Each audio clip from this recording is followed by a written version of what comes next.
Bonjour tout le monde, aujourd'hui un nouveau scandale du sport qui a touché cette fois-ci le basket et qui va vous rappeler probablement un épisode de South Park où Cartman se fait passer pour un handicapé mental afin de remporter des médailles et bien entendu il ne parvient absolument pas à remporter quoi que ce soit. Donc on va revenir sur les origines de cet épisode. Alors remettons les choses dans leur contexte, nous sommes en l'an 2000 à Sydney, donc en Australie, et après les Jeux Olympiques valides, entre guillemets, les Jeux Paralympiques arrivent et forcément tout le monde arrive avec son handicap. Donc il y a des aveugles, il y a des gens qui ont des simples infirmités, il y a des gens avec tout un tas de problèmes divers et variés. Et l'équipe d'Espagne arrive en présentant une équipe d'handicapés mentaux. Alors il faut savoir qu'il est très difficile de dire avec précision quel est le handicap mental de quelqu'un puisque chaque handicap mental est différent. Mais l'équipe d'Espagne présente des joueurs en annonçant qu'ils ont moins de 75 de QI, ce qui fait d'eux des gens avec un léger retard mental. L'équipe d'Espagne va être la meilleure de cette compétition et va remporter sa finale par plus de 20 points d'avance.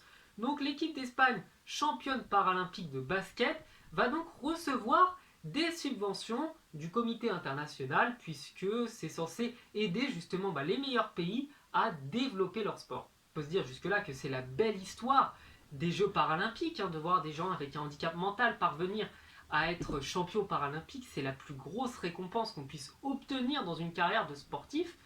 Sauf que parmi eux se trouve Carlos Ribagorda, qui est en réalité, depuis 1999, infiltré dans cette équipe, donc depuis plus d'un an, et qui est en réalité journaliste, qui n'a aucun handicap mental. Donc, un mois après avoir été champion olympique, il va renvoyer sa médaille en révélant toute l'histoire et va annoncer même que 10 joueurs sur 12, donc c'est pas juste un ou deux pour un petit peu tricher, un petit peu aider, ne souffrent en réalité d'aucun handicap mental. Et par ailleurs, lors de la publication dans Marca de la photo de cette équipe championne olympique, la plupart des joueurs vont être reconnus par des gens qui les connaissent dans la vie de tous les jours, et les gens vont tous dire mais en réalité il n'a aucun handicap, on le connaît, il n'a pas de problème mental.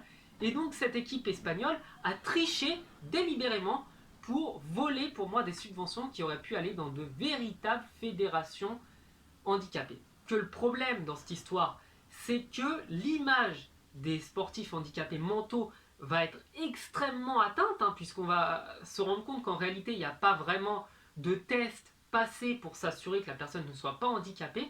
Et donc, pendant près de 10 ans, jusqu'en 2012 avec les Jeux Olympiques de Londres, aucun handicapé mental ne sera autorisé à participer à cette compétition à cause de 12 abrutis de la fédération espagnole. Donc je dis 12 puisqu'il y en a 10 qui sont des faux handicapés et 12 parce qu'on va dire qu'il y a quand même l'entraîneur qui était au courant et qu'il y a quand même le président de la fédération qui était au courant. Donc pour moi, il y a 12 abrutis qui ont participé à ça, même si entre nous, il doit y avoir également dans d'autres disciplines des faux handicapés. Du coup, on va conclure en rappelant l'épisode de South Park, donc qui est pour moi un des plus drôles que j'ai vu, où Cartman se fait passer pour un handicapé mental, sauf qu'en réalité, il est bien plus mauvais que tous ces sportifs handicapés, et c'est d'ailleurs ce qu'on voit dans la vraie vie. Ce n'est pas parce que quelqu'un souffre d'un handicap quelconque qu'il n'est pas fort dans sa discipline.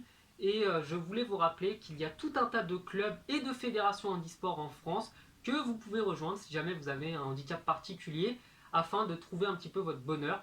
Donc je vous souhaite de passer une bonne vidéo, je vous mettrai les liens de la fédération handicapée en description et je vous dis à la prochaine, ciao.